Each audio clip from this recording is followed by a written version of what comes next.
অবশ্যই দিতে হবে। আমাকেই তো কৈফিয়ত দিবি তুই। আমাকে না দিয়ে কাকে দিবি তুই? মানুষ তো বউকেই সবকিছুর কৈফিয়ত দেয়।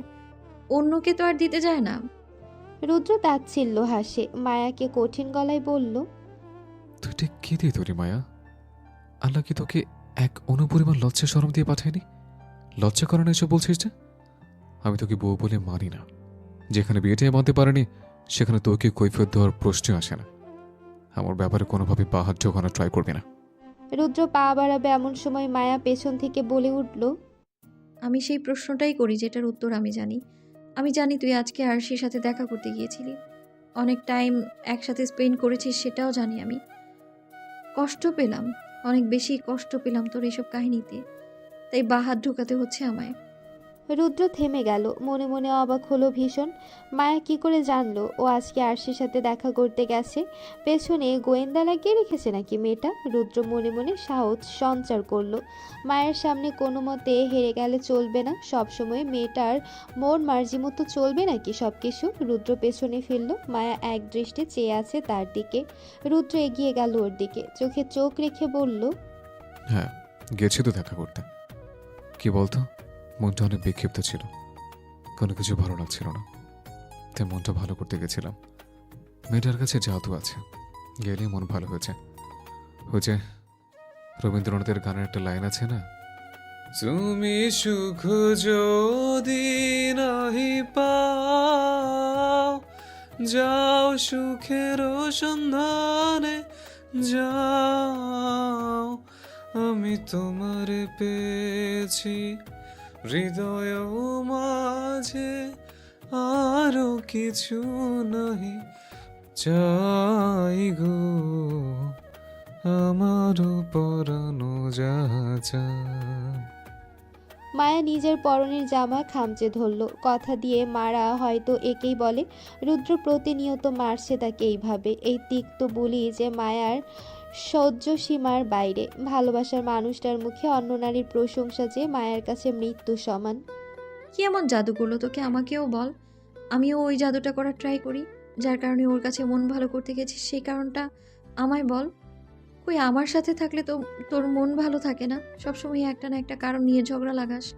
তুই নিজেই ঝগড়া লাগিয়ে তোর মন খারাপ করে ফেলিস, সাথে আমারও। মায়া ভাঙা গলায় বলল। রুদ্র মায়ের দিকে তাকিয়ে, তুই ওর সাথে নিজের তুলনা কি করে করতে পারিস মায়া? তোর সাথে ওর তুলনা হয় না। ও কাউকে ছলনা করে বিয়ে করছে না। ও কারো ভালোবাসা মানুষকে কেড়ে নিয়েছে। উল্টো স্যাক্রিফাইস করতে গিয়ে নিজের জীবন শেষ করে দিতে চেয়েছিল, আর লোকে বাঁচিয়ে দিয়েছে। তোর সাথে ওর তুলনা হয় না মায়া। ও তোর মতো কোনো ছেলেকে সিরিয়াস করে না। মায়া বাকরুদ্ধ হয়ে তাকিয়ে থাকলো রুদ্রের দিকে। রুদ্রের এহেন কথায় উত্তর দেওয়ার মতো কিছু খুঁজে পেল না। মায়া বিহ্বল হয়ে আওড়ালো, আমি ছেলেদের সিরিয়াস করি? কোন ছেলেকে সিরিয়াস করেছি আমি? কিভাবে করেছি? এমন ড্রেস তো কোনোদিন পরিনি যা দেখে ছেলেরা সিরিয়াস হবে। আমাকে দেখে সিরিয়াস হয়েছে ওরা? উত্তর দে। অন্য কাউকে সিরিয়াস করেছিস কিনা জানি না, কিন্তু আমাকে করেছিস। মনে নেই সে রাতের কথা? তুই তোর চুল দেখে সিরিয়াস করেছিলি আমাকে, নয়তো আমি কোনোদিন যেতাম না তোর কাছে। হয়তো অন্য ছেলেকেও করেছিস, তাও তোর আমার জানার কথা না। রুদ্র ঠোঁটে বাঁকা হাসি ঝুলিয়ে বলল। মায়া জোরে রুদ্রের কলার ধরল। টলমল চোখে তাকিয়ে শক্ত কণ্ঠে বলল, আমার সম্মানের উপর প্রশ্ন তুলিস না রুদ্র। এত বিশ্রী অপবাদ দিস না আমায়। আমার আল্লাহ জানে আমি কোনোদিনও কারোর সাথে কোনো খারাপ করিনি। সেদিন একটা অ্যাক্সিডেন্ট ঘটে গিয়েছিল, এতে তো আমার কোনো দোষ নেই। রুদ্র শক্ত হাতে মায়ার হাত কলার থেকে ছাড়ালো। গম্ভীর স্বরে মায়াকে বলল, আমার লাইফের পার্সোনাল ম্যাটার নিয়ে ইন্টারফেয়ার না করলে এসব শুনতে হতো না তোকে। নিজে চেয়েছে শুনতে গেলে এতে আমার দোষকে। কিন্তু কি জানিস, তোর কথা আমার কাছে বিরক্তিকর মনে হয়। তোর সাথে এক রুমে থাকতে আমার রুচিতে লাগে। বলেই রুদ্র গটগট পায়ে কক্ষের বাইরে বেরিয়ে গেল। মায়া ওভাবেই কাঠ হয়ে দাঁড়িয়ে থাকলো কিছুক্ষণ। তারপর নির্লিপ্ত ভঙ্গিতে গিয়ে ড্রেসিং টেবিলের সামনে বসলো। আয়নায় নিজের বিম্বের দিকে তাকালো। আজ তার বিম্ব যেন উপহাস করছে তাকে দেখে। ভেতর থেকে কেউ যেন চিৎকার করে বলছে, দেখ মায়া, দেখ, একতরফা ভালোবাসার জ্বালা দেখ। মায়া নিজের চুলে হাত দিল। রুদ্র না বলেছিল মায়ের চুলগুলোর অনেক পছন্দের, তাহলে কেন এভাবে অপবাদ দিয়ে গেল? ছেলেদের সিরিয়াস করার মতো এত বিশ্রী অপবাদ, তাও নাকি মায়ের শখের চুল দিয়ে। মায়া ড্রেসিং টেবিলের ড্রয়ার থেকে কাঁচি বের করলো, তারপর নিজের কোমর সমান লম্বা চুল একেবারে কেটে কাঁধ পর্যন্ত নিয়ে এলো। মায়া জোরে শ্বাস নিয়ে চোখ দুটো বন্ধ করে ফেললো, মনে হচ্ছে সে তার কলিজার উপর ছুরি চালিয়েছে। মায়া টিপ টিপ করে চোখ খুলে নিজেকে দেখলো। বুঝ হওয়ার পর থেকে কোনো দিনও নিজের চুল কাটেনি, উল্টো মাহেরা খান বিভিন্ন ধরনের হেয়ার প্যাক লাগিয়ে দিত চুলে। মায়ের শখের চুলগুলো আজও নিজের হাতে কেটে ফেলেছে। যেখানে সে শখের মানুষকে হারাতে বসেছে, সেখানে চুলের জন্য আফসোস করা বিলাসিতা বই কিছুই নয়। মায়া পুরো রাত ড্রেসিং টেবিলের সামনে বসে থাকলো, উঠতে ইচ্ছে করছে না। বারংবার নিজের চুলগুলো হাত দিয়ে ধরে দেখছে। আচ্ছা, এই চুল দেখে তো আর কোনো ছেলে সিরিয়াস হবে না, তাই না? চুল হচ্ছে নারীর সবচেয়ে দুর্বলতার জায়গা। সেটা নিয়ে যখন কেউ অপবাদ দেয় তখন আর সহ্য করার মতো শক্তি থাকে না। মায়া সকাল হওয়া পর্যন্ত এইভাবে বসে থাকলো ড্রেসিং টেবিলের সামনে। রুদ্র ডাইনিং টেবিলে বসে আছে, বারবার উকিঝুঁকি দিয়ে সিঁড়ির দিকে তাকাচ্ছে। মেয়েটা এখনো নামছে না। কাল রাতে একটু বেশি বাড়াবাড়ি করে ফেলেছিল মেয়েটার সাথে। আসলে আরশির সাথে দেখা করতে যাওয়ার কথাটা জেনে ফেলায় রুদ্র ওইরকম রিয়াক্ট করে ফেলেছে। নিজেকে প্রোটেক্ট করতে গিয়ে মায়ের সাথে ওরকম করছে। মায়া যদি ওকে কথা শোনাতো, কিন্তু কাল রাতে রুদ্র একেবারে মায়ের কথা শোনার জন্য প্রস্তুত ছিল না, তাই ওকেই কথা শুনিয়ে দিয়েছিল। রাগ দেখিয়ে তো একেবারে কক্ষ থেকেই বেরিয়ে গিয়েছিল। কিন্তু এটাও সত্যি, রুদ্র পুরো রাত ঘুমোতে পারেনি। মায়ের চুল নিয়ে বলা উচিত হয়নি ওর, তাও কত খারাপ খারাপ কথা বলেছে। রুদ্রের খারাপ লাগছে, কিন্তু ইগোর জন্য কক্ষে গিয়ে ডেকেও আনতে পারছে না। রাফানা চৌধুরী রুদ্রের উকিঝুঁকি দেখে জিজ্ঞেস করলেন, কিরে, এখনো নামলো না যে ও? ডেকে নিয়ে আয় ওকে। রুদ্র উঠতে চাইলো, কিন্তু আবার অ্যাটিটিউড দেখিয়ে বসে থাকলো। রাফানা চৌধুরীকে উদ্দেশ্য করে বলল, কোন দেশের প্রেসিডেন্ট ও যে ওকে ডেকে আনতে হবে? নিজে নিজে চলে আসবে। রুদ্র, কেন সব সময় এমন করিস ওর সাথে? কোনো দেশের প্রেসিডেন্ট না হলেও তোর বউ হয়ও। মায়া তো পারেন নিজে না খেয়ে বসে থাকতে, আর তুই কিনা একটু ডেকে আনতে পারছিস না। রুদ্র কিছু বলল না, চুপচাপ খাওয়া শুরু করলো। মায়া নিচে নেমে এসে রাফানা চৌধুরীর পাশে বসলো। রুদ্র মাথা তুলে তাকালো না। কাল কেমন জঘন্য একটা ঝগড়ার পর আজ মেয়েটার চোখে চোখ রাখতেও যে কষ্ট লাগবে। রাফানা চৌধুরী মায়ের দিকে তাকালো, অবাক হয়ে বলল, চুল কেটে ফেলেছিস তুই? রুদ্র রাফানা চৌধুরীর কথা শুনে মায়ের দিকে তাকালো। কাঁধ পর্যন্ত চুলগুলো সুন্দর করে বিনি করে সামনে এনে দিয়েছে, সাথে একটা ছোট ক্লিপও লাগিয়েছে মাথায়। রুদ্র হতবিহ্বল হয়ে তাকিয়ে থাকলো মায়ের দিকে। কাল রাতে ওর কথার কারণে বুঝি কেটে ফেলেছে চুলগুলো, কিন্তু নিজের এত শখের চুলগুলো ওর কথায় কি করে কাটতে পারে মায়া? রাফানা চৌধুরী আবার জিজ্ঞেস করলো মায়াকে, চুল কেন কেটেছিস তুই? এত সুন্দর চুলগুলো কেন কাটলি? আসলে মামুনি, এত গরম পড়েছে, চুলগুলো খোলা রাখলে আরো বেশি গরম লাগে, তাই কেটে ফেলেছি আমি। শুধু গরম লাগার কারণে চুলগুলো কেটে ফেলবি? রাফানা চৌধুরী বকছে মায়াকে। রুদ্র তাকিয়ে আছে মায়ের দিকে, ইনোসেন্ট মুখ করে সব বকা শুনছে। রুদ্র আর খেতে পারল না, গলা দিয়ে নামছে না একটা খাবারও। রুদ্রের বুক জ্বলছে। মায়া ঠিক কতটা যন্ত্রণা নিয়ে তার শখের চুলগুলো কেটে ফেলেছে। রুদ্র টেবিলে বসে থাকলো, কিন্তু একটা খাবারও খেতে পারল না। মায়া ব্যাগ গোছাচ্ছে, এমন সময় রুদ্র এসে ওর হাত থেকে ব্যাগ কেড়ে নিয়ে নিল। মায়া বিরক্তি নিয়ে তাকালো রুদ্রের দিকে, ব্যাগটা নিতে যাবে তখনই রুদ্র আবার ব্যাগটা সরিয়ে দিল। মায়া বিরক্তি নিয়ে বলল, ব্যাগ নিয়ে নিয়েছিস কেন? এখন কি আমার ব্যাগ গোছানো নিয়েও সমস্যা হচ্ছে তোর? ব্যাগ দে বলছি। রুদ্র মায়ের কথা উপেক্ষা করলো, কাট কাট গলায় বলল, চুল কেটেছিস কেন? মন চেয়েছে তাই। আমার চুল আমার ইচ্ছা, আমি কাটবো নাকি রেখে দেবো সেটাও আমার মর্জি। মায়া শান্ত স্বরে উত্তর দিল। রুদ্র মায়ের চুলে হাত ছোঁয়ালো, মুখ কালো করে বলল, কালকে রাতের কথাগুলোর জন্য কেটেছিস, তাই না? নিজেকে এতটাও ইম্পর্টেন্ট দিস না যে তোর ফালতু কথার জন্য আমি আমার চুলগুলোই কেটে ফেলবো। আমি তোকে ওভাবে বলতে চাইনি রে। আমার মাথা ঠিক ছিল না কালকে। বিশেষ কর আমার কিছু হচ্ছে কয়েকদিন ধরে, আমি নিজে বুঝতে পারছি না কেন তোর সাথে এরকম করছি। আমি জানি না মায়ু, কেন তুই চুলগুলো কেটে ফেললি? আমার কাটতে ভালো লেগেছে তাই কেটেছি।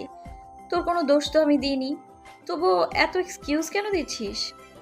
রুদ্র মায়ের হাত ধরে ফেলল, অসহায় কণ্ঠে বলল, আমার খারাপ লাগছে অনেক। কেন তুই চুল কাটলি বল? কত লম্বা লম্বা চুল ছিল, এটা কেন করলি তুই? হাত ছাড়। রুদ্র হাত ছাড়ল না, ওভাবেই বলল, আমি বুঝতে পারছি না আমি কি করব। আমি তোকে কষ্ট দিতে চাই না রে, তারপরও প্রতিনিয়ত কষ্ট দিচ্ছে। প্লিজ আমার একটা কথা শোন। আমি তোর কোনো কথাই শুনতে ইচ্ছুক নই। শুনবি? শুনতে হবে তোকে। তুই কোথাও চলে যা কয়েকদিনের জন্য। মায়া ভ্রু কুঁচকে তাকালো রুদ্রের দিকে, বলল, মানে কোথায় যাব? জানি না, শুধু আমার থেকে দূরে চলে যা। মায়া তাচ্ছিল্য হাসল, গমগমে কণ্ঠে বলল, কোথায় যাব? কোথায় যাওয়ার জায়গা আছে আমার? আমার থেকে ছাড়া পেতে চাইছিস? কিন্তু তোর মনস্কামনা পূর্ণ হবে না কখনো। মৃত্যু ছাড়া এই বাড়ি থেকে তো বের হব না আমি। সরি রে, তোর কথা রাখতে পারলাম না আমি। এভাবে কেন বলছিস তুই? মায়া, তুই ভুল বুঝতেছিস আমাকে। আমি তোকে সারা জীবনের জন্য যেতে বলছি না, শুধু কয়েকদিনের জন্য। আমি আমার মনটাকে একটু শান্ত করি, একটু সামলে নিজেকে। আমি কষ্ট দিতে পারছি না তোকে আর। তুই কয়েকদিনের জন্য চলে গেলে আমি নিজেকে সামলাতে পারবো। ও আচ্ছা, আমি চলে গেলেই সামলাতে পারবি নিজেকে? আর সেই সাথেও শান্তিমতো কথা বলতে পারবি, কেউ বিরক্ত করবে না তোকে, তাই তো? এটার জন্যেই আমি যাব না, বুঝেছিস? নয়তো তুই যেমন বিহেভ করছিস না আমার সাথে, কোনোদিন সব ছেড়ে ছুড়ে চলে যেতাম আমি। ওই আরশি বেয়াদবটা সুচ হয়ে ঢুকে ফাল হয়ে বেরোচ্ছে। রুদ্র দুপাশে মাথা নাড়ালো, ঢোক গিলে বলল, না, ভুল বুঝছিস। আমি শুধু একটু একা থাকতে চাই, একটু একা থাকতে দে আমাকে। মায়া ব্যাগ কেড়ে নিয়ে শক্ত কণ্ঠে বলল, তো তুই একা থাক, আমি এই বাড়িতে থাকবো, কিন্তু তোর সামনে আসবো না, তাহলেই তো হলো। না, তাহলে হলো না। আমার নিজেকে বোঝানোর জন্য তোর এই বাড়ি থেকে দূরে যাওয়া প্রয়োজন। প্লিজ বোঝার চেষ্টা কর। মায়া দীর্ঘশ্বাস ফেলল, নিজের আত্মসম্মান জলাঞ্জলি দিয়ে আর রুদ্রকে বোঝাতে মন চাইল না, যতই এই বাড়িতে বউ হয়ে আসুক। কিন্তু এটাই তো সত্যি যে এটা রুদ্রের বাড়ি। রুদ্রের বাড়িতে যদি রুদ্রকে রাখতে না চায় তাহলে নিশ্চয়ই ও জোর করে থাকতে পারবে না। মায়া নিজের ভাগ্য মেনে নিল, যার কাছে বেহায়ার মতো বারংবার থাকতে চাচ্ছে সেই তো তাড়িয়ে দিচ্ছে ওকে। আর কত বেহায়া হবেও। এই কষ্টগুলো নিজের দোষেই পাচ্ছে। কেন শুধু শুধু নিজের রুহুটাকে এখানে রেখে কষ্ট দিচ্ছেও? মায়া কিছু একটা ভেবে রুদ্রের দিকে তাকালো, মলিন হেসে বলল, ঠিক আছে, বাড়িতে চলে যাব আমি, কিন্তু তোকে একটা কথা দিতে হবে। তুই নিজে আমায় খান মঞ্জিল দিয়ে আসবি, কথা দে। মায়া হাত বাড়ালো, রুদ্র ওর হাত চেপে ধরে বলল, দিলাম কথা, ছুটির পর আমিই তোকে দিয়ে আসবো। আজকে 4th ইয়ারের শেষ ক্লাস। বোর্ডের সামনে দাঁড়িয়ে হেড স্যার অনেক আবেগপ্রবণ হয়ে লেকচার দিচ্ছে। ক্লাসের উপস্থিতিরা মনোযোগ সহকারে তা শুনছে, বিশেষ করে মেয়েরা। ক্লাসে হাতে গোনা কয়েকজন ছেলে আছে, বেশিরভাগ ছেলে ক্লাসের বাইরে বন্ধুদের সাথে আছে। যে যার মতো বাইরে চলে গেছে, কেউ কেউ তাদের প্রিয় ক্যাম্পাসটাকে ঘুরে ঘুরে দেখছে। আজ পুরো ভার্সিটির ক্যাম্পাস জুড়ে শুধু 4th ইয়ারের ছেলেমেয়েরা। হয়তো আগামী বছর অনেকে মাস্টার্স কমপ্লিট করার জন্য থাকবে, কিন্তু জীবনের জাতকলে পড়ে অনেকেই হারিয়ে যাবে। 4টা বছর যাদের সাথে ক্লাস করেছে, নোট শেয়ার করেছে, সুখ দুঃখ ভাগ করেছে, হই হুল্লোড় করেছে, তারা আগামী বছর নাও থাকতে পারে। তাদের সাথে হয়তো দেখা নাও হতে পারে। ছেলেদের বন্ধুত্বটা অটুট থেকে যায়, তারা যখন তখন দেখাও করতে পারে। কিন্তু মেয়েরা 4 বছর একসাথে ক্লাস করা হৃদয়ে থাকা মানুষগুলোকে হারিয়ে ফেলে তারা। মায়া 3rd বেঞ্চে বসে আছে, তার দুই পাশে রুহানি আর রিয়ানা। রুদ্র, রাহুল, আরিয়ান আর সাহিল ক্লাসের বাইরে চলে গেছে। যদিও ওদের 3 জনকে ডেকেছিল তারা, কিন্তু মায়া যেহেতু যায়নি তাই রুহানি আর রিয়ানাও ক্লাসে থেকে গেছে। রুহানি বারবার জেরা করছে মায়া চুল কেটে ফেললো কেন। ওর চুলগুলো ছোট হওয়ার ওর সব সময় মায়ের চুল পছন্দ ছিল। ওই যে অনেকে বলে না, এক নারী অন্য নারীর সৌন্দর্য সহ্য করতে পারে না, কিন্তু রুহানি তো কোনো দিন মায়ের সৌন্দর্য নিয়ে জেলাস ফিল করেনি। উল্টো মায়ের ভালো কিছু নিয়ে খুশি হয়েছে, গর্ববোধ করেছে। খারাপ কিছুকে অন্য কেউ খারাপ বললে তার প্রতিবাদ করেছে। তাই মায়ের চুল কাটা নিয়ে রুহানির খারাপ লাগছে। একের পর এক প্রশ্নে যেন শেষই হচ্ছে না। ক্লাসে সবাই মোটামুটি নিজেদের মধ্যে গল্প করছে। হেড স্যারের লেকচার মেয়েরা একটু বেশি ইমোশনাল হয়ে পড়েছে, তাই অনেকের প্রায় কান্না করে দেওয়ার মতো অবস্থা।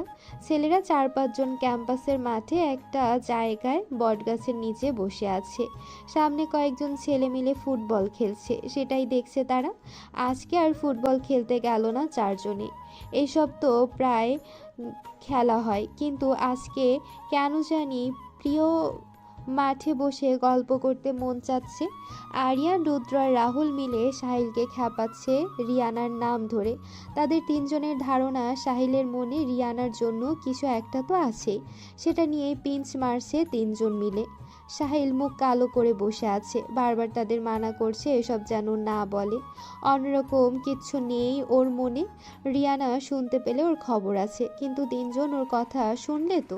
এসব কথার মাঝে আরিয়ান রুদ্রকে উদ্দেশ্য করে বলল, কাল রাতে তোকে কল দিয়েছিলাম, ধরিসনি কেন? রাতে আমি অনেক লেট করে বাড়ি ফিরেছিলাম, আর ফোনে হয়তো চার্জও ছিল না, সুইচ অফ হয়ে গিয়েছিল। সকালে তো তোর সাথে দেখা হতোই, তাই আর কল ব্যাক করিনি। কোনো দরকার ছিল? ইম্পর্ট্যান্ট কিছু? আরে না, দরকার ছাড়া কল দিতে পারি না, এমনিই কথা বলার জন্য। হুম। আরিয়ান কিছুক্ষণ চুপ থেকে আবার বলল, একটা সত্যি কথা বলবে, সত্যি সত্যি উত্তর দিতে হবে কিন্তু। বল না, মিথ্যা কেন বলতে যাব? মায়ার সাথে কি তোর ঝগড়া লেগেছে? কিছু কি হয়েছে তোদের মধ্যে? না মানে অনেক দিন ধরেই দেখছি ও আর তুই তেমন ভালো করে কথা বলিস না, কেমন জানি এড়িয়ে যাস দুজনকে দুজন। মানছি এটা তোদের পার্সোনাল ম্যাটার, বাট তোরা দুজনেই আমাদের ফ্রেন্ড, তাই তোদের নিয়ে চিন্তা হচ্ছে। রুদ্র গাছের সাথে হেলান দিয়ে বসলো, সামনে তাকিয়ে বলল, ঝগড়া লাগেনি, আমাদের ঝগড়া হয় না। আমাদের কি হয় আমরা নিজেরাই বুঝতে পারি না। আমি ওর সাথে খুব বেশি খারাপ বিহেভিয়ার করেছি ইদানিং, ওর মন খারাপ অনেক। 3 জনে অবাক হয়ে তাকালো ওর দিকে। রাহুল বিহ্বল হয়ে বলল, খারাপ বিহেভ করিস, আবার সেটা বড় মুখে বলছিস? ও বলছে কি করবে তুই আমার? রুদ্র গা ছাড়া ভাব নিয়ে উত্তর দেয়। রাহুল গম্ভীর কণ্ঠে বলল, দেখ রুদ্র, তুই কিন্তু এটা ঠিক করিস না। আমার বেস্ট ফ্রেন্ডের সাথে এমন করতে পারিস না তুই। আমিও তো বলছি কয়েকদিন ধরে মায়ের মন এতটা খারাপ কেন? কেন? মায়া তোর বেস্ট ফ্রেন্ড, কিন্তু আমি তোর কেউ না। সবসময় ওর জন্য দরদ উঠলে কেন পড়ে তোদের সবার? ওর মন খারাপ হতে না হতে কনসার্ন হয়ে পড়িস তোরা, আর আমার মন খারাপ তো চোখেও দেখিস না। রুদ্র উদাস স্বরে বলল। আরিয়ান রুদ্রকে শান্ত কণ্ঠে বলল, আমাদের কাছে সব ফ্রেন্ডই সমান রুদ্র, তোর মন খারাপ হলেও আমাদের চোখে পড়ে, কিন্তু তোর সব সময় এটাই মনে হয় যে আমরা মায়াকে তোর থেকে বেশি প্রায়োরিটি দিই, যা সম্পূর্ণ ভুল ধারণা তোর। হ্যাঁ, সবে তো আমিই ভুল, কিন্তু যদি একই প্রায়োরিটি দিয়ে থাকবি তাহলে তোরা জানতি আর্টসের সাথে সম্পর্কে ছিলাম আমি। ভালোবাসি বা না বাসি ওটা পরের কাহিনী, কিন্তু সম্পর্ক তো ছিলাম। মা কীভাবে বিয়ে করেছে সেটাও জানিস তোরা, তারপরও মায়ের পক্ষ কী করে নিলি তোরা? মায়া তোকে ভালোবাসতো রুদ্র, তাই আমরা চেয়েছি ও ভালো থাকুক তোর সাথে। রাহুল রুদ্রের প্রশ্নের ঝটপট উত্তর দিল, আর আমার ভালো থাকার কথা একবারও চিন্তা করেছিস? একবার ভেবে দেখেছিস আমি ভালো থাকবো কিনা মায়ের সাথে? রুদ্র প্রশ্ন করল। সাহিল উৎকণ্ঠা নিয়ে বলল, কেন ভালো থাকবি না রুদ্র? মায়া অনেক ভালো একটা মেয়ে, ও তোর বেস্ট ফ্রেন্ড রুদ্র। তোর সমস্যাটা আসলে কী নিয়ে হচ্ছে আমাদের বলবি? আমার কোনো সমস্যা নেই, আমি ওর সাথে থাকতে পারছি না। এই জোর জবরদস্তির বিয়ে আমি মানতে পারছি না। বেস্ট ফ্রেন্ড বলে ওর খুশির জন্য আমার ইচ্ছার বিরুদ্ধে মুখ বুজে সংসার করতে হবে? এটা আমি পারবো না সাহিল, এত মহান আমি নই। রুদ্র অত্যন্ত শান্ত কণ্ঠে বলল। কিন্তু শান্ত থাকতে পারল না রাহুল। চকিতে উঠে দাঁড়ালো সে।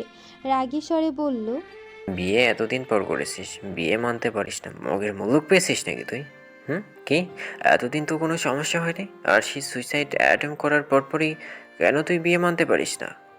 সে ঘটনার পরে আমি নিজের প্রতি অন্যায় রিয়েলাইজ করতে পেরেছি রাহুল। সবাই কিভাবে অন্যায় করেছে আমার সাথে, আমার মা বাবা পর্যন্ত। আর এসব করেছে শুধুমাত্র মায়ের জন্য। এত সব কিছু ভুলে আমি ওর সাথে সংসার করতে পারছি না। তুই কি ডিভোর্স দেওয়ার কথা চিন্তা করছিস? রাহুল ভ্রু কুঁচকে বলল। রুদ্রের ভাবলেশীন উত্তর দিল, এখনো চিন্তা করিনি, তবে করব। রাহুল অনুরোধ করে বলল, রুদ্র প্লিজ এমনটা করিস না। মায়া অনেক কষ্ট পাবে রে, অনেক কষ্ট পাবে, নিতে পারবে না। তুই জানিস না ও কেমন, ও কতটা পাগল জানিস না তুই? ওর পাগলামি তো আমার সব কিছু শেষ করে দিচ্ছে। এমন পাগলের সাথে বন্ধুত্ব করা যায়, সংসার করা যায় না। ওর কষ্টের কথা আমি ভাবতে যাবো কেন? আমার কষ্টের কথা কেউ ভেবেছে? রুদ্র এতদিনেও তুই বুঝতে পারিসনি ঠিক কতটা ভালোবাসে ও তোকে, নিজের চাইতেও বেশি। ও সইতে পারবে না রুদ্র, এতটা কষ্ট দিস না ওকে। তুই তো জানিস ওর মন কতটা নরম, তোকে হারানোর যন্ত্রণা ও সহ্য করতে পারবে না, ও মরে যাবে রুদ্র। রুদ্র তাচ্ছিল্য হাসল। দাঁড়ানো রাহুলের দিকে দৃষ্টি তাক করে বলল, কেউ কারোর জন্য মরো না রাহুল। ওর ভালো থাকার জন্য আমি কষ্ট করতে পারবো না। এই সম্পর্কের দায়ভার আমি আর বই বেড়াতে পারছি না। রুদ্র তোর এইসব কাহিনীর জন্য যদি মায়ের কোনো ক্ষতি হয় তাহলে আমি তোকে ছাড়বো না। কি করবি তুই? রুদ্র তারা কণ্ঠে বলল। সেটা তখনই দেখাবো। বলেই রাহুল বড় বড় পা ফেলে চলে গেল। সাহিলও উঠে দাঁড়ালো। যাওয়ার আগে রুদ্রকে উদ্দেশ্য করে বলে গেল, কাউকে কষ্ট দেওয়াটা ঠিক না রুদ্র। তোর কি মনে হয় কাউকে কষ্ট দিয়ে ভালো থাকতে পারবি তুই? যে ভালো থাকার আশায় সম্পর্ক শেষ করে দিতে চাচ্ছিস, এত বিশ্রীভাবে কষ্ট দিতে ওকে সেই ভালো থাকা কোনোদিন ধরা দিবে না তোর কাছে। সময় থাকতে নিজের ভুল বুঝতে শেখ। সময় চলে গেলে কষ্টটা তুই সবচেয়ে বেশি পাবি। রুদ্র চেয়ে থাকলো দুজনের যাওয়ার দিকে। চোখ জ্বলছে। এতক্ষণের সুন্দর পরিবেশটাও বিষাক্ত লাগছে। মায়া ওর বন্ধুদেরও ওর কাছ থেকে কেড়ে নিল। আজ ওর বন্ধুরা মায়ার পক্ষই নিল। রুদ্র পাশে বসে থাকা আরিয়ানকে উদ্দেশ্য করে বলল, তুইও চলে যা, বসে থাকিস না আমার পাশে। সবাই যখন চলেই গেল, আমার মতো খারাপ একজন মানুষের সাথে তুই বসে থাকবি কেন?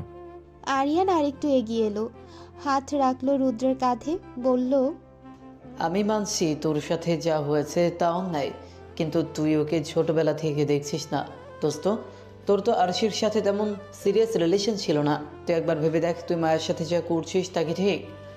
ওর সাথে তোর বিয়ে হয়ে গেছে যেভাবেই হোক না কেন, কিন্তু হয়েছে তো। তুই আরশিকে কমিটমেন্টও দিসনি, তাহলে মায়ের সাথে ভালো থাকলে সমস্যা কী? এত ভালোবাসা পায় মারাস না রুদ্র। কোনো একদিন হয়তো তোর অনেক বেশি আফসোসের কারণ হয়ে দাঁড়াবে এইসব। সমঝোতা কর রুদ্র, মেনে নে সব। নিজের আক্ষেপ ছাড়িয়ে ভালোবাসাটাকে দেখ। মায়ের সাথে সংসার করার চেষ্টা কর, ভালোভাবে থাকার চেষ্টা কর, দেখবি জীবনটা সুন্দর হবে। একবার ভালোবাসার চেষ্টা করে দেখ। অনেক দিন কোনো একটা মানুষের সাথে থাকলে তো এমনিতেই তার উপর মায়া বসে যায়। আর তোরা তো এতদিন এক ছাদের তলায় থাকলে, তার উপর ছোটবেলা থেকে একসাথে ছিলি তোরা। আমরা সবাই জীবনটাকে একবার সুযোগ দে রুদ্র। রুদ্র আরিয়ানের হাতের উপর হাত রাখলো। চোখ বন্ধ করে মাথা ঠেকালো গাছের সাথে। আরিয়ান তাকিয়ে থাকলো রুদ্রের দিকে। মনে মনে আর্তনাদ করে বলল, রুদ্র প্লিজ, আমার মায়ের সাথে এমন করিস না। ও কষ্ট পাচ্ছে, অনেক কষ্ট পাচ্ছে। ওর কষ্ট সহ্য হচ্ছে না আমার। ওর সুখের জন্যই তো নিজের সব ইচ্ছেকে দাফন করেছি আমি। আমার যে মাঝে মাঝে তুই হতে মনে চায়। যদি আমি তুই হতাম তাহলে ও তোকে না আমাকে ভালোবাসতো। কেন আমাকে ভালোবাসলো না রুদ্র? ও আমাকে ভালোবাসলে আমি কখনোই কোনো রকম কষ্ট পেতে দিতাম না ওকে, কিন্তু ও কষ্ট পাওয়ার জন্য তোকে ভালোবাসলো। রুদ্র তুই জানিস না, তুই যাকে পেয়েছিস তাকে পাওয়ার জন্য অন্য একজন ঠিক কতটা কষ্ট করেছে। যাকে এতটা অবহেলা করছিস তার জন্য অন্য কেউ কত হাজারবার আল্লাহর কাছে হাত পেতেছে। যদিও তোকে ভালো না বাসতো তাহলে আমি ওকে তোর কাছ থেকে নিয়ে নিতাম, কিন্তু ও যে তোকে নিজের চেয়েও বেশি ভালোবাসে। প্লিজ ওর এই অগাধ ভালোবাসার বিনিময়ে এক টুকরো ভালোবাসা ওকে ফিরিয়ে দে। এতটা অবহেলা করিস না। দুপুর পেরিয়ে বিকেল গড়িয়েছে। সব শিক্ষার্থীরাই একে একে ক্যাম্পাস থেকে বাড়ির উদ্দেশ্যে রওনা দিয়েছে। আজ অনেক সুন্দর একটা দিন কেটেছে সবার। বন্ধু মহলের সবাই মাঠের একপাশে দাঁড়িয়ে এটা ওটা নিয়ে কথা বলছে। মায়া এদিক ওদিক তাকিয়ে সবাইকে উদ্দেশ্য করে বলল, সবাই তো চলে যাচ্ছে, আমাদেরও রওনা দেওয়া উচিত এখন। সবাই সায় জানালো মায়ার কথায়। যখনই বেরোতে যাবে ক্যাম্পাস থেকে তখনই কোত্থেকে আরশি দৌড়ে এসে রুদ্রের হাত ধরল। রুদ্র থেমে গেল আরশির হাত ধরায়। আরশি হন্তদন্ত হয়ে শ্বাস ফেলে বলল, তোমাকে না বলেছিলাম যাওয়ার আগে আমার সাথে কথা বলে যাবে? ও তোমার সাথে কেন কথা বলবে? তোমার কথা শুনতে হবে কেন ওর? কে হও তুমি? রাহুল রুদ্রের হাত ছাড়িয়ে নিয়ে বলল। রুদ্র রাহুলকে শান্ত স্বরে বলল, সবাইকে নিয়ে বাইরে যা, আমি আসছি। সবাই গেলে তোমাকেও যেতে হবে। এখানে একা তোর কাজকে। রাহুল গম্ভীর স্বরে বলল। রাহুল প্লিজ বোঝার চেষ্টা কর, একটা কথা বলে চলে আসবো। না, কোনো কথা বুঝবো না আমরা। চল আমাদের সাথে। রুদ্র কিছু বলতে যাবে তার আগে মায়া এসে ওর সামনে দাঁড়ালো। রুদ্রকে উদ্দেশ্য করে বলল। তুই না বলেছিলি আজকে আমাকে বাড়ি পৌঁছে দিবি, তাহলে এখানে দাঁড়িয়ে আছিস কেন? চল তাড়াতাড়ি, নয়তো পৌঁছতে দেরি হয়ে যাবে তো। কত দেরিই বা হবে, বলছি তো খুবই কম সময়ে কথা বলবো। তুই গাড়িতে গিয়ে বস, আমি আসছি। কেন কম সময়টুকু কথা বলতে হবে তোকে? ওর সাথে তোর কোনো কথা তো থাকার কথা নয়, তাই বলছি আমাদের সাথেই যেতে হবে তোকে। সিন ক্রিয়েট করিস না এখানে। তুই যেটা বলবি সবসময় সেটাই মেনে নিতে হবে আমাকে, এমন কোনো কথা নেই। মানতে তো হবেই রুদ্র, না মেনে যাবি কই? রুদ্র ভ্রু উঁচিয়ে ব্যঙ্গ করে বলল। কি করবি না মানলে? তোর তো কিছু করব না, করার ক্ষমতাও নেই আমাদের। কিন্তু ভেবে দেখ, তোর জন্য যদি মামনি কষ্ট পায় তাহলে তুই মানতে পারবি সেটা? রুদ্র অস্থির স্বরে বলল। মায়া, তুই আম্মুকে টানছিস কেন এখানে? নিজের স্বার্থের জন্য আম্মুর নাম ব্যবহার করছিস। তুই ছোট কথাটুকু আম্মুকে বলে দিবি? করলে করছি, তুই তো জানিস আমি বড্ড স্বার্থপর। এমনিতেই মামনির সাথে ওই দিন তোর অনেক ঝামেলা হয়েছে। এখন যদি এমন কিছু হয়, মামনি তোর সাথে কথা বলাই বন্ধ করে দেবে। রুদ্র মায়ের দিকে হতবিহ্বল হয়ে তাকালো, পাথর হয়ে গিয়ে দাঁড়িয়ে থাকলো কিছুক্ষণ। আর সে কিছু একটা বলতে চেষ্টা করছে ওকে, কিন্তু ওর বন্ধুদের জন্য বলতে পারছে না। রুদ্রের কানে একটা কথাও ঢুকছে না। অন্যদিকে রুহানি আরশিকে ধরে রেখেছে, মায়া আর রুদ্রের কাছে আসতে দিচ্ছে না। মায়া রুদ্রের হাত শক্ত করে ধরে টেনে নিয়ে গেল। বন্ধুদের কাছ থেকে বিদায় নিয়ে একেবারে গাড়ির কাছে গিয়ে থামলো। রুদ্রের হাত ঝাড়া মেরে ছেড়ে দাঁতের দাঁত চেপে বলল। ড্রাইভিং সিটে বস, আমার মাথা খারাপ করবি না। আর কিছু বলতে চাচ্ছি না তোকে। বলেই মায়া গাড়িতে গিয়ে বসে। রুদ্র হনহনিয়ে গিয়ে মায়ার পাশে ড্রাইভিং সিটে বসলো। রাগে গজগজ করতে করতে গাড়ি স্টার্ট দিল। রুদ্র অনেক স্পিডে গাড়ি চালাচ্ছে, মুখে কুলু পেটে বসে আছে। রাগে ক্ষোভে চোখ মুখ রক্তিম লাল হয়ে গেছে। মায়া বারবার আর চোখে তাকাচ্ছে ওর দিকে, বারবার অন্য গাড়ির সামনে পড়তে পড়তে বেঁচে যাচ্ছে ওদের গাড়িটা। অন্য গাড়ি এলেই জোরে ব্রেক কষছে ও। মায়া রুদ্রের মুখ থেকে কথা বের করার জন্য গাড়ির সিটে হেলান দিয়ে বলল। এভাবে গাড়ি চালাচ্ছিস কেন? অ্যাক্সিডেন্ট ঘটাবি নাকি? মারবি তুই নাকি আমায়? রুদ্র উত্তর দিল না, টু শব্দ পর্যন্ত করলো না। মায়া দীর্ঘশ্বাস ফেলে তাকালো রুদ্রের দিকে। রুদ্র সামনের দিকে তাকিয়ে এমনভাবে ড্রাইভিং করছে যেন ওর পাশে কেউ নেই, পুরো গাড়ি ও একাই আছে। মায়া রুদ্রকে উদ্দেশ্য করে উদাস স্বরে বলল। এমন কেন করছিস? তুই নিজেই তো বলেছিলি আমাকে বাড়িতে পৌঁছে দিবি। আমি বাড়ি চলে গেলে ইচ্ছে মতো আরশির সাথে কথা বলিস, কিন্তু আমার সামনে না। আমার অসম্ভব খারাপ লাগে রুদ্র। রুদ্র গুমট স্বরে বলল। তোর কষ্ট হলে আমার কে? যখন যা বলবি তোর সব কথা মানতে হবে নাকি আমাকে? আমি তোর হাতের পুতুল নই। কি বলছিস এসব? পুতুল কেন হতে যাবি তুই? তুই তো আমার জামাই, আর জামাইয়ের উপর এসব অধিকার দেখানো যায়? মায়া মলিন হেসে বলল। রুদ্র ড্রাইভিং এর ফাঁকে মায়ের দিকে তাকালো, বাঁকা হেসে বলল। অধিকার, তাই না? জোরপূর্বক বাধ্য করে এসব কাণ্ডকে তুই অধিকার বলছিস, তাই না? আচ্ছা, যখন অধিকারে বলি আওড়াচ্ছিস, তখন এই অধিকারটা খুব তাড়াতাড়ি কেড়ে নেব তোর কাছ থেকে। অধিকার নেওয়া কি এতই সোজা? একটা মানুষের উপর অধিকার বোধ জন্মানোটা যতটা কষ্টকর, অধিকার বোধ কেড়ে নেওয়াটাও ঠিক ততটাই কষ্টের। তুই আমার থেকে আমার অধিকার কেড়ে নিতে পারবি না রুদ্র।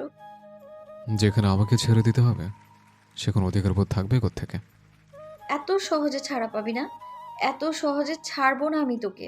ডিভোর্স দেওয়ার জন্য দুজনেরই সম্মতির প্রয়োজন হয়, তোর একার সম্মতিতে ডিভোর্স হবে না। আমার ক্ষেত্রে এই জন্মে ছাড়া পাবি না তুই। যতদিন আমি বেঁচে থাকবো ততদিন আমার সাথেই থাকতে হবে তোকে। আমি বেঁচে থাকা পর্যন্ত তোর মুক্তি নেই। মুক্তি দিবি না? আর কত চালাবি সাইকো একটা? সাইকো বলছিস? হ্যাঁ, তোকে ভালোবেসে আর কি কি বদনাম যে মাথা পেতে নিতে হবে। কবে যে তুই আমাকে একটু ভালোবাসবি, কখন যে একটু কদর করবি আমার। আমি তোকে কখনো ভালোবাসবো না মায়া। ভালোবাসবি রুদ্র, একদিন খুব করে ভালোবাসবি। এতটা ভালোবাসবি যে তোর প্রতিটা নিঃশ্বাসে আমি থাকবো। এতটা ভালোবাসবি যতটা ভালোবাসলে তোর হৃৎপিণ্ডের প্রতিটা ধূপপুকানি আমার নামে হবে। এতটা ভালোবাসবি যতটা ভালোবাসলে আমি বিহীন তুই অসহায় হয়ে পড়বি, নিজের মৃত্যু কামনা করবি। কিন্তু সেই দিন এই মায়া, তোর অসহায়ত্ব, তোর ভালোবাসা দেখার জন্য থাকবে না। সেদিন আমি তোকে নিয়ে করা আমার সব পাগলামো ছেড়ে দেব। আমি হয়তো সেদিন মারা যাব রুদ্র। তাহলে মরে যা তুই। রুদ্র হিতাহিত জ্ঞান শূন্য হয়ে বলল। মায়া অবাক চোখে তাকালো। রুদ্র থেকে এই ধরনের কথা আশা করেনি। রুদ্র যে কোনো দিন ওর মৃত্যু কামনা করতে পারে সেটা স্বপ্নেও ভাবেনি। মায়া কাঁপা কাঁপা গলায় বলল, আমি মরে গেলে খুশি হবি তুই? হ্যাঁ। রুদ্র অকপট স্বীকারোক্তি। কষ্ট হবে না তোর? কাঁদবি না আমার জন্য? না, একটুও কাঁদবো না, উল্টো সেলিব্রেট করবো। আচ্ছা, কিভাবে সেলিব্রেট করবি? মায়া ভাঙা গলায় বলল, তোর 40-এ গলদা চিংড়ি দিয়ে ভাত খাবো, 40-এর পর পার্টি থ্রো করবো, তারপর ডিজে বাজিয়ে নাচবো। বলে রুদ্র নিজে নিজে চুপ হয়ে গেল। কি সব আবোল তাবোল বকছেও। মায়াকে কষ্ট দেওয়ার জন্য কি বলতে কি বলে ফেলেছে। মায়া কতটা সেন্সিটিভ সেটা তো জানিও, তারপরও কেন এটা মুখ থেকে ফসকে বেরিয়ে গেল। এখন তো নিজের কষ্ট হচ্ছে। মায়ার মৃত্যুর কথা ও যে স্বপ্নেও ভাবতে পারে না। রুদ্র মায়াকে কিছু বলতে গিয়েও বলল না, কি বলবেও। এত বড় কথার প্রেক্ষিতে কি কিছু বলা যায়? মায়া জানালায় মাথা ঠেকালো, শুকনো হেসে রুদ্রকে বলল, শুনেছি রাগের মাথায় মানুষ সত্যি কথা বলে দেয়, আজ চাক্ষুষ প্রমাণও পেলাম। তোর মনে এই ছিল? রুদ্র কিছু বলতে পারল না। মায়া শব্দ করে হাসলো, মিষ্টি করে হেসে বলল, আল্লাহ তোর ইচ্ছে পূরণ করে দিক রুদ্র। আমিন। আমি নিজেও দোয়া করব যেন আল্লাহ তোর এই ইচ্ছে খুব তাড়াতাড়ি পূরণ করে। কিন্তু একটা কথা কি জানিস, আমি মরে গিয়েও তোকে ছাড়বো না। আমার মৃত্যুর পরেও তুই আরশি বা অন্য কাউকে বিয়ে করতে পারবি না। যদি বিয়ে করিস তাহলে ভূত হয়ে জ্বালাবো আমি তোদেরকে। রুদ্রের খারাপ লাগছে, খুব বেশি খারাপ লাগছে। বারবার মৃত্যু শব্দটা কেন মুখে নিচ্ছে মায়া? রুদ্রের মন চাইছে মায়াকে মানা করতে, যাতে এই শব্দটা মুখে আর না আনি, কিন্তু বলতে পারল না। যেখানে কিছুক্ষণ আগেই ও এত বড় একটা কথা বলেছে, সেখানে মানা করার মতো মুখ খুঁজে পেল না নিজের। রুদ্র চুপ করে ড্রাইভিং করছে, কিন্তু বুকের ভেতর যে কি তোলপাড় চলছে সেটা শুধুমাত্র ওই জানে। মায়া চুপচাপ জানালায় মাথা ঠেকিয়ে বসে আছে। পুরো রাস্তা এভাবেই চুপ থেকেছে, একটা শব্দও বের করেনি মুখ থেকে। গাড়ি এসে খান মঞ্জিলের সামনে থামলো। মায়া সিটে বসে রুদ্রকে বলল, ডাকছি না তোকে ভেতরে, কারণ আমি জানি তুই যাবি না। আমার সাথে 1 মিনিট কাটাতেও তোর কষ্ট হয়, সেটা জানি আমি।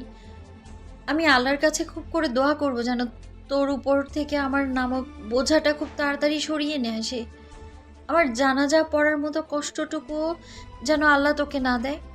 আল্লাহ মাজলুমদের দোয়া তাড়াতাড়ি কবুল করে নেয়। আমি তো খুব বেশি অসুস্থ থাকি, তো দোয়া দ্রুত কবুল হওয়ার চান্স আছে আমার, কি বলিস? রুদ্র থমকে তাকিয়ে থাকলো মায়ের দিকে, নিষ্প্রভ দৃষ্টি জাহির করার মতো হাতড়েও কোনো অনুভূতি খুঁজে পাচ্ছে না। মায়া গাড়ি থেকে নেমে দাঁড়ালো, দরজা বন্ধ করে জানালা দিয়ে তাকিয়ে আবার বলল, তোর বিরক্তি কমলে নিতে আসিস? যদিও আমি বুঝতে পারছি আমার মৃত্যুর আগে তোর এই বিরক্তি শেষ হওয়ার নয়, তারপরেও যদি তুই আসিস আমি আবারও বেহায়ার মতো তোর সাথে চলে যাব রুদ্র। সাবধানে যাস, স্পিডে গাড়ি চালাবি না। আরেকবার অ্যাক্সিডেন্ট হতে হতে বেঁচে গেছিস, আমি তো মারা যাবই, তুই না আমি বেঁচে থাক অন্তত। বলেই মায়া কাঁধে ব্যাগ নিয়ে গেটের ভেতরে ঢুকে গেল। রুদ্র এক দৃষ্টিতে তাকিয়ে থাকলো ওর যাওয়ার দিকে। বুক জ্বলছে, সাথে মস্তিষ্কেও যন্ত্রণা হচ্ছে। রুদ্র গাড়ির স্টিয়ারিংয়ে মাথা রাখলো, ফিরিয়ে নিতে চাইলো মায়াকে বলা বিষের চেয়েও বিষাক্ত বাক্যগুলো, কিন্তু পারল না। তা যে হওয়ার নয়। বন্দুকের গুলি আর মুখের কথা যে কখনো ফিরিয়ে নেওয়া যায় না। মায়া ধীর পায়ে হেঁটে গিয়ে বেল বাজালো। মাহেরা খান দরজা খুলে মেয়েকে দেখে অবাক হলেন। মায়া দৌড়ে গিয়ে শক্ত করে জড়িয়ে ধরল তাকে। বাড়িতে আসার পর মাঝখানে প্রায় কেটে গেছে 25 দিন। এই 25 দিনে রুদ্রের সাথে একবারও দেখা হয়নি মায়ার, কল পর্যন্ত করেনি কেউ কাউকে। এইবার যেহেতু ফাইনাল এক্সাম, তাই সবার সিট আলাদা আলাদা হলরুমে পড়েছে, তাই বন্ধুদের কারো সাথেই দেখা হওয়ার অত বেশি সুযোগ নেই। মায়া নিজের বন্ধুদের সাথেও দেখা সাক্ষাৎ করা অনেকটা কমিয়ে দিয়েছে। সারা রাত পড়াতে কেটে যায় আর সকালে উঠে এক্সাম থাকে। মায়া নিজের কক্ষের বেলকনিতে দাঁড়িয়ে আছে। আছে, দৃষ্টি নিকোষ কালো আকাশের দিকে নিবদ্ধ। একটু আগেই রাফানা চৌধুরী ফোন দিয়েছিলেন, বারবার বলেছে তাড়াতাড়ি যাতে বাড়ি ফিরে যায়। মায়ার কথা তার খুব বেশি মনে পড়ছে, দিনগুলো কাটছে না যেন ওকে ছাড়া।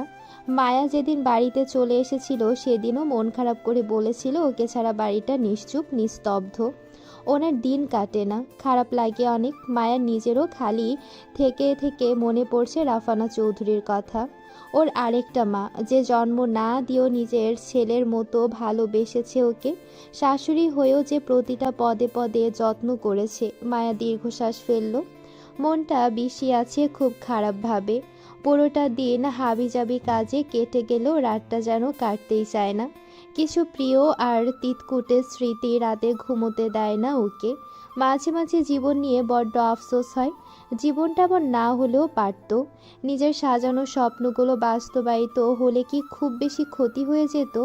বেশি কিছু তো চায়নি, ও শুধু চেয়েছিল নিজের প্রিয় মানুষের সাথে একটা গোছানো সংসার। সেই ভালোবাসার মানুষটার হাত ধরে দীর্ঘ পথ পাড়ি দিতে চেয়েছিল, কিন্তু কিছু হলো না, কিচ্ছু না। উল্টো সম্মানটুকু হারিয়ে নির্লজ্জ হয়ে গেল তার কাছে। মায়া উল্টো হাতে নিজের চোখের পানি মুছল, আকাশের দিকে তাকিয়ে আনমনে আওড়ালো, রুদ্র, আমাকে ভালোবাসলে কি খুব বেশি ক্ষতি হয়ে যেত তোর? কেন ভালোবাসলি না আমায়? বিশেষ করে তুই আমাকে ভালোবাসলে আমার জীবনটা অন্যরকম হতো। তোর জীবনে আমার এক পয়সার মূল্য না থাকলেও আমার জীবনে তো তুইই সব কিছু ছিলি।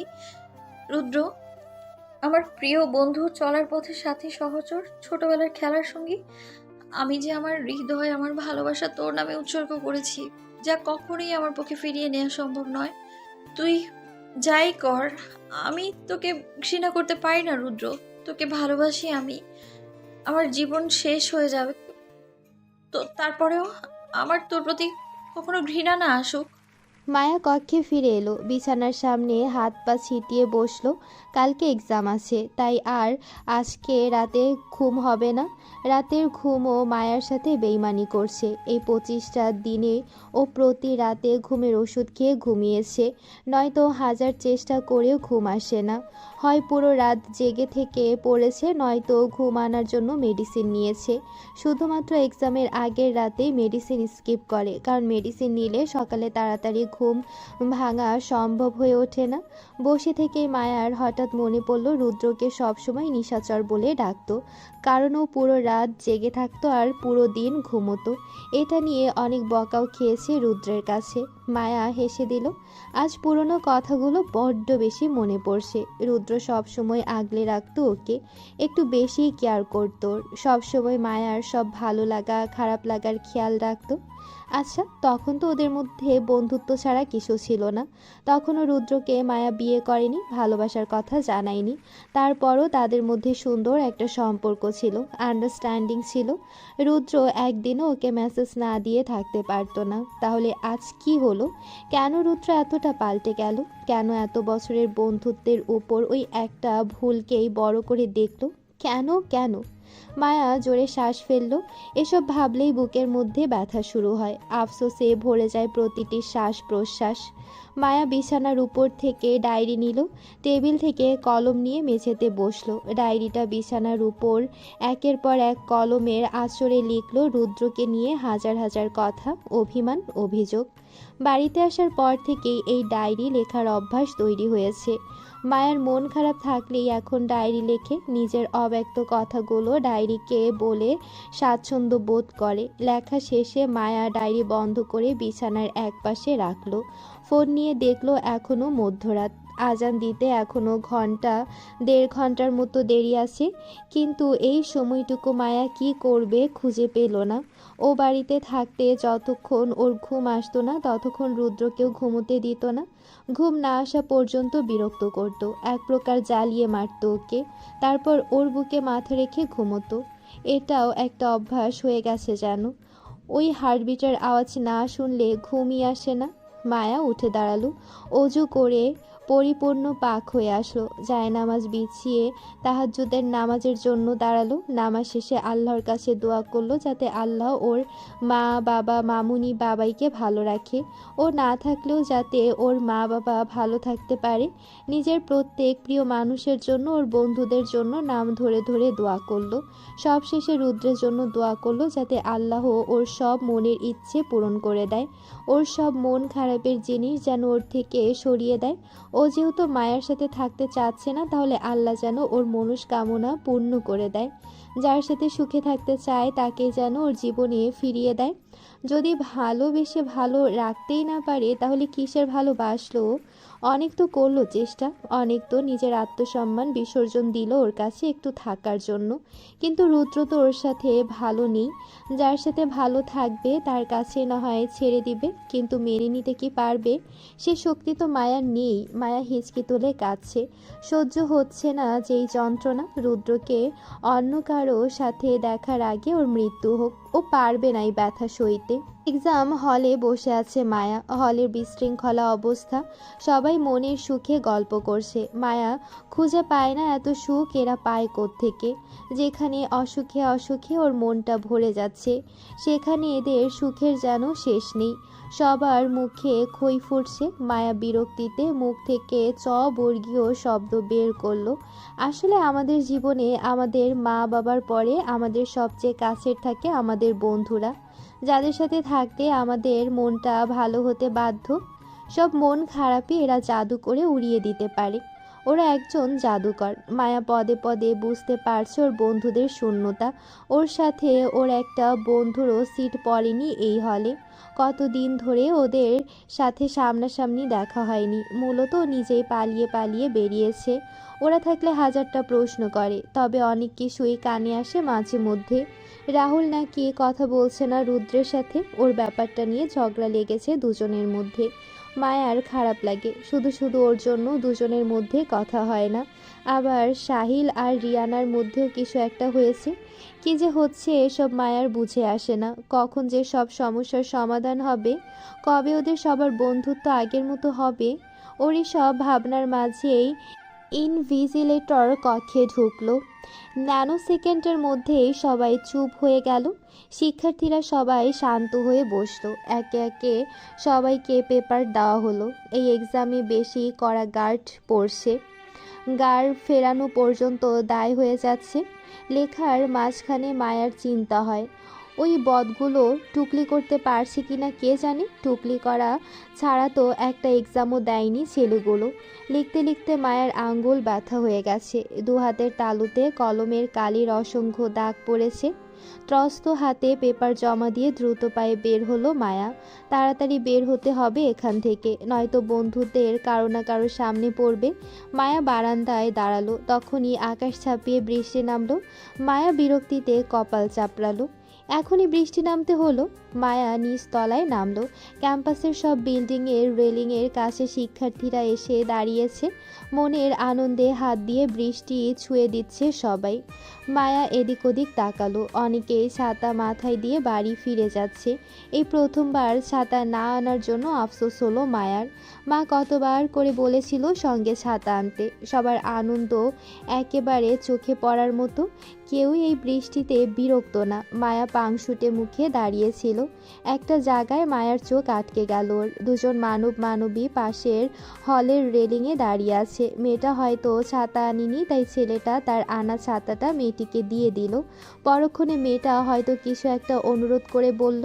ছেলেটা নিজে ছাতা ধরে খুবই সাবধানতার সহিত মেয়েটাকে পার্কিং লট পর্যন্ত এগিয়ে দিয়ে এলো। নিজ হাতে গাড়ির দরজা খুলে মেয়েটাকে গাড়ির ভেতর বসালো।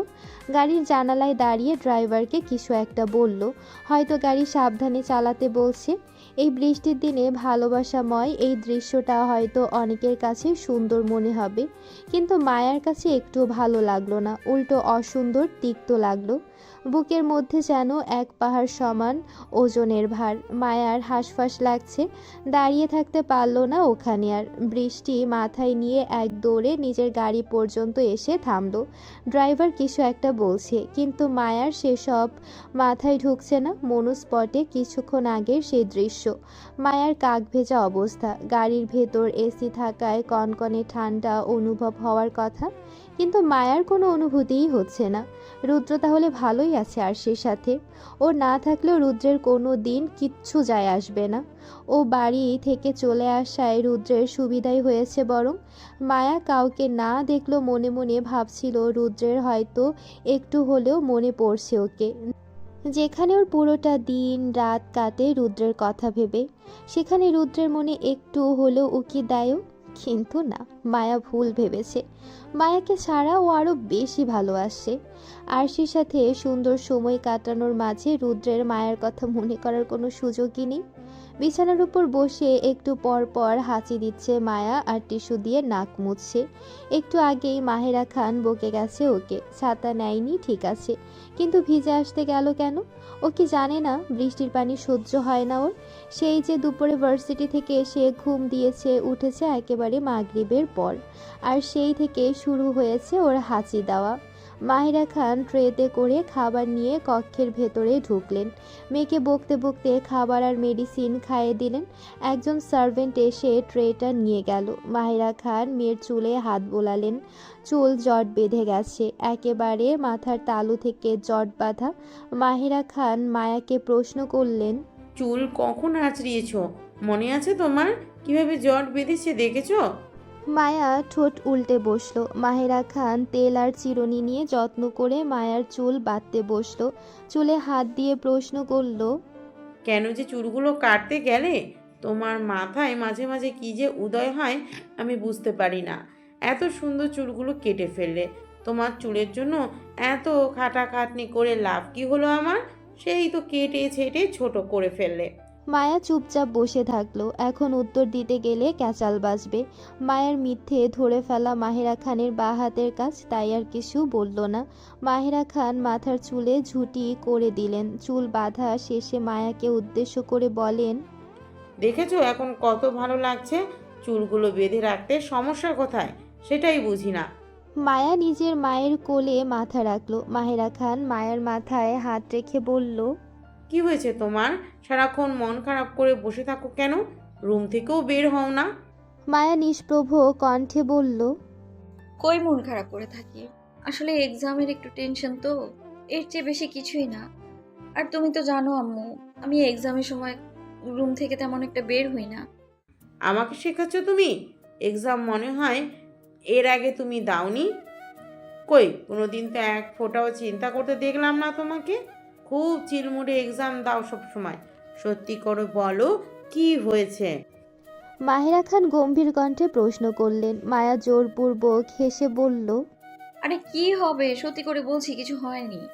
ও তাই নাকি? আচ্ছা তাহলে এই 25টা দিন রুদ্র একবারও তোমাকে ফোন দিল না কেন? তুমিও তো একবার কল করোনি ওকে। তুমিও তো ওর সাথে কথা বলা ছাড়া একদিনও থাকতে পারো না। এতদিন কি করে থাকলে? মায়া চুপ হয়ে গেল। ঝটপট মস্তিষ্ক কোনো বাহানা বানাতে পারল না। মায়াকে চুপ থাকতে দেখে মাহেরা খান বললেন, কি হলো, কথা বানাতে পারছো না? গতবার যখন বাড়িতে এসেছিল রুদ্র, সেই দিন মধ্যরাত্রে চলে এসেছিল তোমাকে নিতে, কিন্তু আজ এতটা দিন হয়ে গেল তোমাকে দেখতে পর্যন্ত এলো না।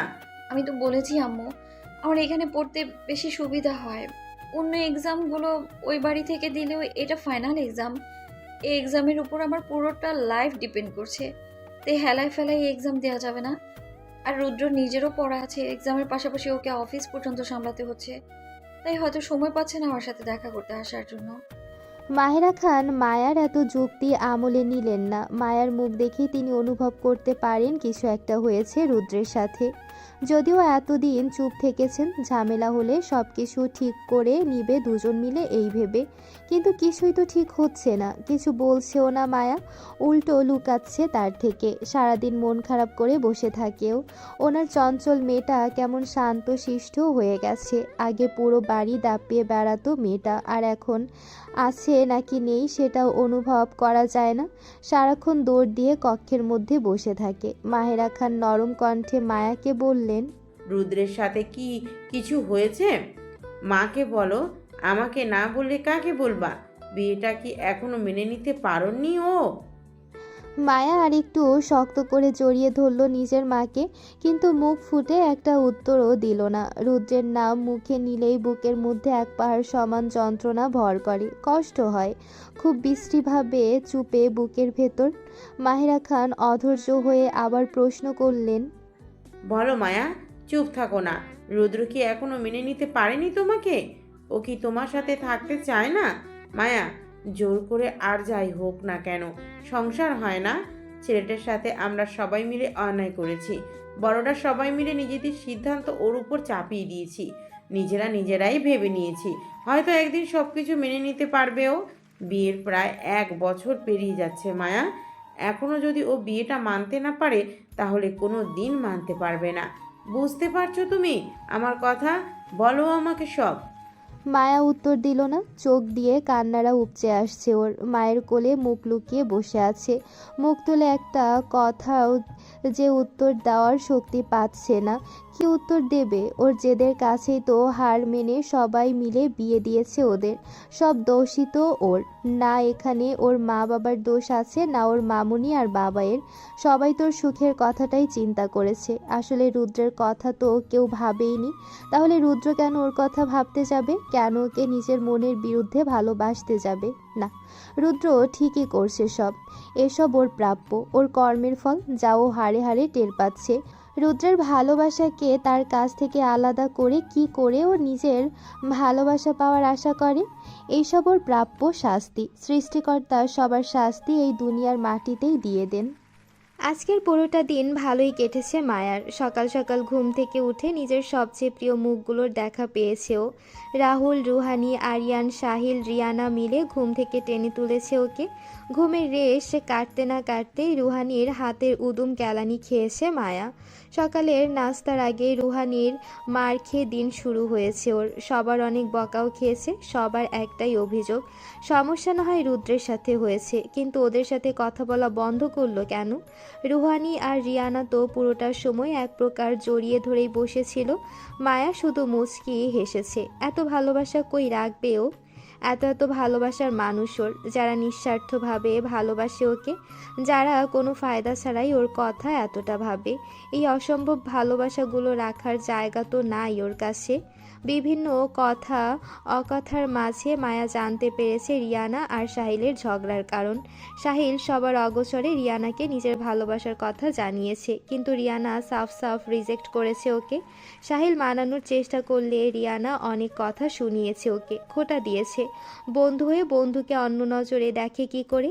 সাহিল যাতে নিজের নজর ঠিক করে। সাহিল তারপরও রিয়ানাকে শান্তভাবে বুঝিয়েছে রুদ্র আর মায়াও বেস্ট ফ্রেন্ড ছিল, তবু ওদের দুজনের বিয়ে হয়েছে। মায়া ভালোবাসে রুদ্রকে, নিজের চেয়েও বেশি ভালোবাসে। রুদ্র ভালো না বাসুক, তারপরও মায়ের ভালোবাসার কোনো পরিবর্তন হয়নি। মায়া যেভাবে একতরফা ভালোবেসেছে সেভাবে না হয় সাহিলও ভালোবাসবে রিয়ানাকে। ভালোবাসতে না পারুক, অন্তত রিয়ানা বিয়েতে যেন সম্মতি দেয়।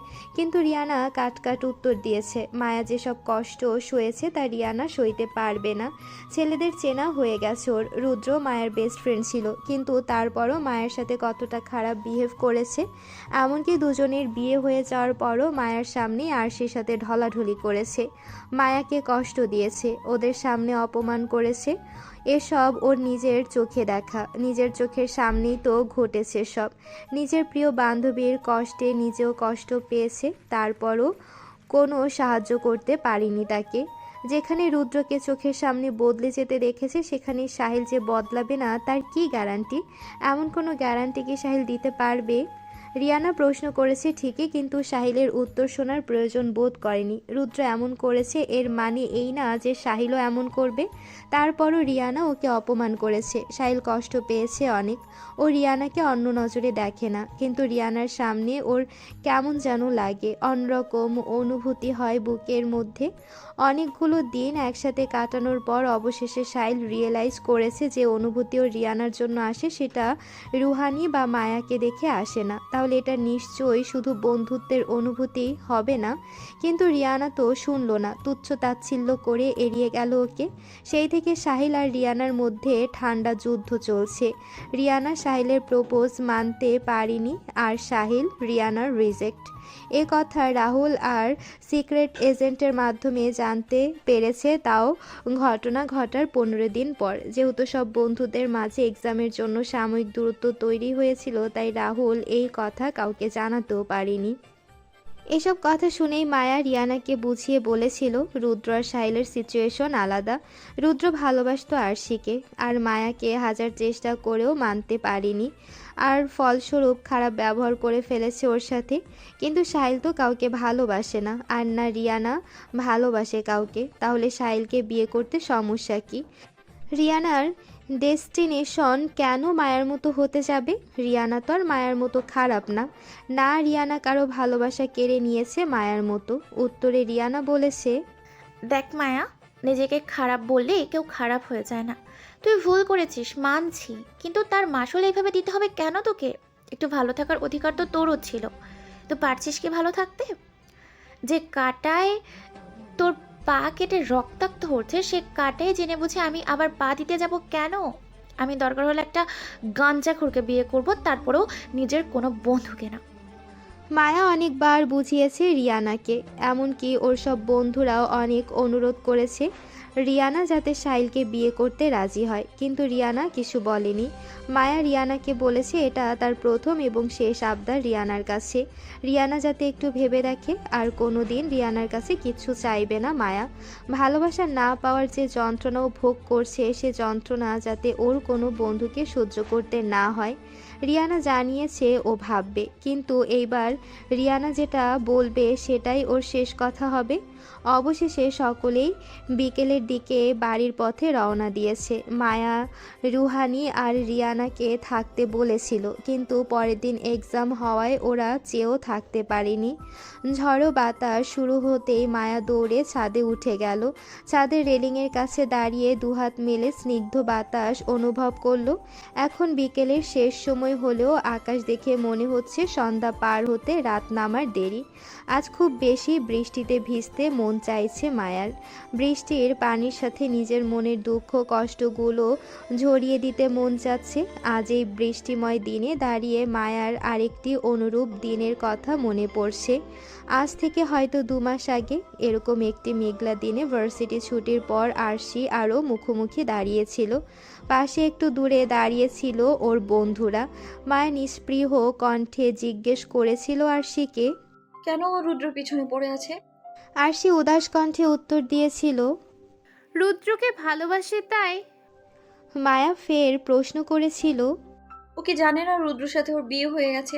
একজন বিবাহিত পুরুষকে ভালোবাসলেও পিছনে পড়ে থেকে লাভটা কি? ওর তো আর বিয়ে করার সুযোগ নেই। বিনিময়ে আরশি হেসেছিল। হেসে বলেছিল, মায়া ছলনা করেছে, কিন্তু আরশি ছলনা না করেই এমন অবস্থা করবে যে রুদ্র মায়াকে সহ্যই করতে পারবে না। খুব তাড়াতাড়ি মায়া নামক কাঁটাকে উপড়ে ফেলবে ও রুদ্রের জীবন থেকে। আর তারপর অবশ্যই রুদ্রকে বিয়ে করবে। দুনিয়ার সব কিছু স্যাক্রিফাইস করা গেলেও নিজের ভালোবাসার মানুষের জন্য নো কম্প্রোমাইজ। আর কম্প্রোমাইজ করা যেত যদি বিপরীত পাশে ওর অপ্রিয় শত্রু না থাকতো। মায়ার সাথে ওর শত্রুতাটা কেমন যেন শুরু থেকেই। সব সময় চোখে চোখে আড়ালে আবডালে যুদ্ধ চলে ওদের। তাই তো বেছে বেছে ওর বেস্ট ফ্রেন্ডের সাথে রিলেশনে গেছে। আর সে সবসময় হেরে গেছে মায়ার কাছে, কিন্তু এবার ও জিতবে। এবারে বেইটে ওকে জিততেই হবে। হেরে যাওয়ার কোনো সুযোগ নেই। অন্তত মায়াকে কাঁদানোর জন্য হলেও ওর যেতে হবে। মায়া নিজেও হেসেছিল ওর সাথে, তাচ্ছিল্য করে বলেছিল, কোনোদিনও তা সম্ভব হবে না। আর সে শুধু শুধুই মিথ্যে স্বপ্ন দেখছে। আরশি চ্যালেঞ্জ নিয়ে বলেছিল এই চ্যালেঞ্জে ওই জিতবে। মায়া যাতে মানসিকভাবে প্রস্তুত থাকে নিজের সবচেয়ে কাছের মানুষকে হারানোর জন্য। মায়া চলে যেতে যেতে বলেছিল, যা, একসেপ্ট করলাম তোর চ্যালেঞ্জ। যদি পারিস রুদ্রকে নিজের পক্ষে কর। আমার প্রতি তোর সবচেয়ে বড় প্রতিশোধ হবে ওকে আমার বিরুদ্ধে দাঁড় করানো। কিন্তু আমার কথা শুনে রাখ, তুই এমনটা কোনো দিনও হবে না। রুদ্রকে যখন আমি একবার নিজের করে পেয়েছি, তখন আল্লাহ ছাড়া এই দুনিয়ার কেউ আর কোনো দিনও আমার কাছ থেকে কেড়ে নিতে পারবে না ওকে। কিন্তু তুই হারার জন্য প্রস্তুত থাক। এই জন্মে আমার থেকে তাকে কেড়ে নেওয়া তোর পক্ষে সম্ভব নয়। মায়া এসব বড় বড় কথা বলে এসেছিল আরশিকে সেদিন, কিন্তু তার ঠিক 15 দিনই আরশি সুইসাইড করলো। আরশি ওই একটা পদক্ষেপ রুদ্রকে মায়ার কাছ থেকে সত্যিই দূরে সরিয়ে দিল। রুদ্র বদলে গেল। মায়ার নিজের প্রিয়জনের চেনা মুখ অচেনা হয়ে গেল। মায়ার কথার আস্থা ভেঙে টুকরো টুকরো হয়ে গেল। আকাশ থেকে বড় বড় ফোঁটায় বৃষ্টি পড়ছে। টুপটুপ করে বৃষ্টি মায়ার চুল বেয়ে মুখমণ্ডল ছুঁয়ে দিচ্ছে। মায়া দুহাত মেলে আকাশের দিকে মুখ করে চোখ বন্ধ করে ভিজছে। বৃষ্টির প্রতিটি ফোঁটা ভিজিয়ে দিচ্ছে ওকে। বৃষ্টিতে ভিজতে ভিজতে আরশিকে মনে করে, তাকে উদ্দেশ্য করে বলল, তুই জিতে গেছিস আরশি, জিতে গেছিস তুই। তুই তোর কথার মান রাখতে পেরেছিস। আজ তুই এখানে নেই, কিন্তু তবুও আমি তোর জেতার কথা জানিয়ে দিলাম তোকে। জীবনে এই প্রথমবার তোর কাছে হেরে গেলাম আমি। তোর 2 বছরের ভালোবাসা আমার 18 বছরের বন্ধুত্বের কাছে জিতে গেছে। আমার বন্ধুত্ব হেরে গেল আরশি, আমি হেরে গেলাম। আমি আমার হার মাথা পেতে নিলাম। ঝুম বৃষ্টিতে মায়া ভিজে একাকার। পরনের কাপড়টা গায়ের সাথে লেপ্টে গেছে।